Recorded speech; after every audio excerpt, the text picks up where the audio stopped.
किस तरह की सर तैयारियां हो रही हैं और क्या कुछ चीज़ें बना के मैसेज देने की कोशिश की जाएगी तमाम फॉरेन डेलीगेट्स को? भारत का दम दुनिया देखेगी। इंडिया नहीं अब भारत कहिए, क्या कुछ कहना है आपका इस पर, किस तरह से देखते हैं इस मुद्दे को? भारत था, भारत है, भारत रहेगा।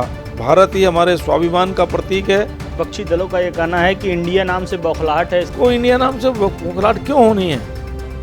हमारा कहना है कि भारत स्वाभिमान का नाम है, भारतवान पहले से है, भारत नाम रहना चाहिए। क्या कुछ चीज़ें होने वाली हैं इन 5 दिनों में इस विशेष सत्र के जरिए? जब भी सत्र बुलाया जाता है तो सत्र से पहले बिजनेस एडवाइजरी कमेटी की मीटिंग होती है जिसमें सभी दल शामिल होते हैं, उनसे विचार विमर्श करके एजेंडा रखा जाता है।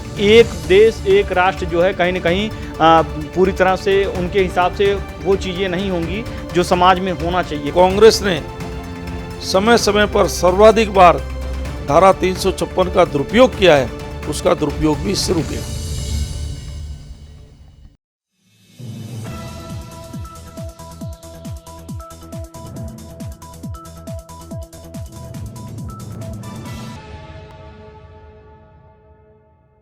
नमस्कार, स्वागत है आप सभी का एनबीसी भारत पर। मैं हूं आपके साथ मयंक तिवारी। इस वक्त हमारे साथ उत्तराखंड से राज्यसभा सांसद, बीजेपी से राज्यसभा सांसद नरेश बंसल जी हैं। इनसे हम तमाम मुद्दों पर बातचीत करेंगे जो इस समय बिल्कुल पूरी तरह से कहीं ना कहीं पॉलिटिकल जो मुद्दे हैं, जो पूरी तरह से कहीं ना कहीं देश के लिए, समाज के लिए कहीं ना कहीं प्रत्यक्ष या परोक्ष रूप से प्रभावित कर रहे हैं समाज को। उन मुद्दों पर हमारे साथ बातचीत करेंगे। सर, सबसे पहले आपका बहुत बहुत स्वागत है हमारे चैनल पर। और सर, जानने की कोशिश करेंगे कि ये G20 समिट को लेकर तैयारियां बड़ी तेज़ी से चल रही हैं। 8, 9, 10 ये 3 दिन बड़े ही खास होने वाले हैं। तमाम विदेशी मेहमान आएंगे, तमाम जो है डेलीगेट्स आएंगे, फॉरेन डेलीगेट्स, उनको लेकर किस तरह से सब सारी कवायदें चल रही हैं। क्योंकि अगर दिल्ली की बात की जाए, राजधानी दिल्ली की बात की जाए, तो निश्चित रूप से पूरा कायाकल्प किया जा रहा है। अलग अलग जगहों पर हमने देखा तो तस्वीरें जो निकल कर सामने आ रही हैं वो पूरी तरह से मतलब अलर्ट मोड पर यहाँ पर जो है दिल्ली की अगर बात की जाए राजधानी की तरफ से, और साथ ही साथ में केंद्र सरकार के जो जिम्मेदार यहाँ पर लोग हैं वो पूरी तरह से अलर्ट मोड पर हैं। किस तरह की सर तैयारियां हो रही हैं और क्या कुछ चीज़ें बना के मैसेज देने की कोशिश की जाएगी तमाम फॉरेन डेलीगेट्स को? देखिए, G20 के माध्यम से भारत को एक अवसर मिला, भारत को अपनी सांस्कृतिक विरासत दिखाने का, भारत की विविधता में एकता को बताने का, भारत का ने जो प्रगति की है वो दिखाने का, और कुल मिलाकर के भारत का दम दुनिया देखेगी। 8, 9, 10 में जब लगभग 30 देशों के राष्ट्राध्यक्ष और अनेक संस्थाओं के, विश्व की संस्थाओं के सम्मानित प्रतिनिधिगण उसमें आएंगे, विचार विमर्श करेंगे। पिछले 1 वर्ष से G20 की देश भर में लगभग 200 शहरों में बैठकें हुई हैं, और विभिन्न बैठकों के माध्यम से पूरे देश की भारतीय संस्कृति को G20 के लोगों ने देखा है। किस प्रकार अलग बोली, अलग भाषा, अलग वेश, फिर भी भारत एक देश, ये सिद्ध करता है। विविधता में एकता, भारत की विशेषता, ये अब 3 दिन दिल्ली में भी इसको पूरा विश्व देखेगा। इतना ही नहीं, विश्व के सामने जो आज समस्याएं हैं वो जलवायु परिवर्तन की समस्या होगी, पर्यावरण की समस्या होगी, जल संकट होगा, अन्न संकट होगा, आतंकवाद होगा। इन सब समस्याओं के समाधान में भारत की भूमिका, भारत जो बोलता है उसकी ओर आज विश्व देख रहा है। और भारत की विचारधारा में, भारत के वसुधैव कुटुंबकम के विचार में, जो हमारे प्रधानमंत्री जी ने कहा है, 1 वर्ल्ड, 1 फैमिली, 1 फ्यूचर, पूरे विश्व को एक मान करके जो विचार हो रहा है वो विचार सबके कल्याण के लिए, मानवता के कल्याण के लिए सार्थक सिद्ध होगा, ऐसा मैं मानता हूँ। इंडिया नहीं अब भारत कहिए, क्या कुछ कहना है आपका इस पर, किस तरह से देखते हैं इस मुद्दे को? निश्चित रूप से भारत कहिए, भारत शाश्वत है।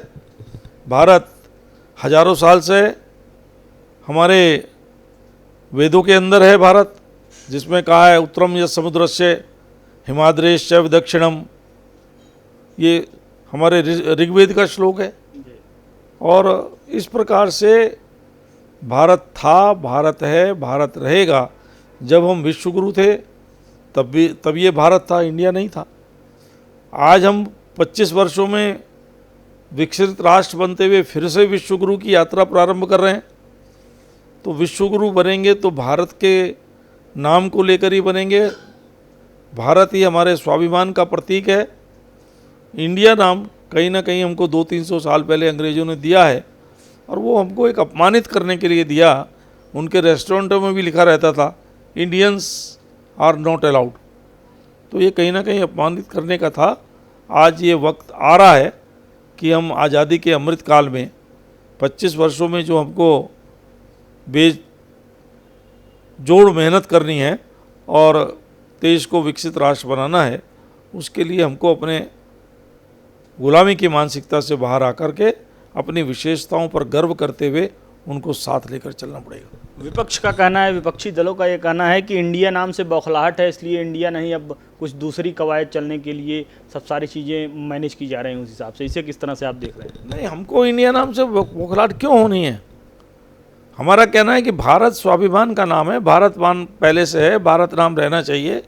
मैंने तो मानसून सत्र में भी उठाया था कि भारत के संविधान के अनुच्छेद 1 में जो इंडिया दैट इज भारत है, उसमें संशोधन करके इंडिया दैट इज हटना चाहिए और भारत रहना चाहिए। ये मैंने उस समय भी मांग की थी, और आज भारत के बड़े बड़े विद्वान, महापुरुष, संविधान विशेषज्ञ, भारत का आम नागरिक इस बात को कह रहा है कि भारत भारत है, भारत इंडिया नहीं है। संसद का सर विशेष सत्र 18 सितंबर से शुरू होगा। 5 दिन में क्या कुछ खास होने वाला है देश के लिए, और साथ ही साथ में इन 5 दिनों में किन मूलभूत मुद्दों को उठाया जाएगा? क्योंकि बजट की तो चर्चा कहीं से है नहीं, जैसा कि केंद्रीय मंत्री प्रहलाद जोशी जी ने जानकारी दी है। तो क्या कुछ चीज़ें होने वाली हैं इन 5 दिनों में इस विशेष सत्र के जरिए? देखिए, आप जानते हैं जब भी सत्र बुलाया जाता है तो सत्र से पहले बिजनेस एडवाइजरी कमेटी की मीटिंग होती है, जिसमें सभी दल शामिल होते हैं। उनसे विचार विमर्श करके एजेंडा रखा जाता है। उसका जो एजेंडा है अभी सामने आया नहीं है। जो एजेंडा आएगा उसके ऊपर 5 दिन का सत्र चलेगा। वन नेशन वन इलेक्शन, इसको लेकर लगातार जो है विपक्ष तमाम विपक्षी दल निशाना साध रहे हैं कि एक देश एक राष्ट्र जो है कहीं ना कहीं पूरी तरह से उनके हिसाब से वो चीज़ें नहीं होंगी जो समाज में होना चाहिए। कहीं ना कहीं उनको ये लगता है कि समाज को पूरी तरह से दूसरे हिसाब से करके, एक लोकतांत्रिक तरीके से उस हिसाब से सब सारी चीज़ें मैनेज करके कुछ पॉलिटिकल माइलेज लेने की कोशिश बीजेपी कर रही। किस तरह से देख रहे हैं आप? 1952 से लेकर 52, 57, 62, 1967 ये 4 चुनाव एक साथ हुए हैं। मेरा तो ये मानना है कि एक साथ पूरे देश में चुनाव होने से जहाँ बहुत बड़ा खर्चा बचेगा, बहुत बड़ा सेना का मूवमेंट बार बार करना पड़ता है वो बचेगा, विकास के कार्य आचार संहिता से के कारण से रुक जाते हैं वो नहीं रुकेंगे, वो होगा। वहीं दूसरी ओर संविधान में सारी व्यवस्थाएं जब इसकी होंगी तो जो कांग्रेस ने समय समय पर सर्वाधिक बार धारा 356 का दुरुपयोग किया है, उसका दुरुपयोग भी इससे रुकेगा। तो जैसा कि आपने देखा, यहाँ पर हमारे साथ बीजेपी से राज्यसभा सांसद थे नरेश बंसल जी, जिन्होंने तमाम मुद्दों पर विपक्ष के जिन मुद्दों को विपक्ष उठा रही है, साथ ही साथ में G20 समिट और संसद के विशेष सत्र को लेकर, भारत नाम को लेकर, तमाम मुद्दों पर इन्होंने बड़ी ही बेबाकी के साथ अपनी राय रखी। वीडियो जर्नलिस्ट जतिन गुप्ता के साथ मयंक तिवारी, दिल्ली।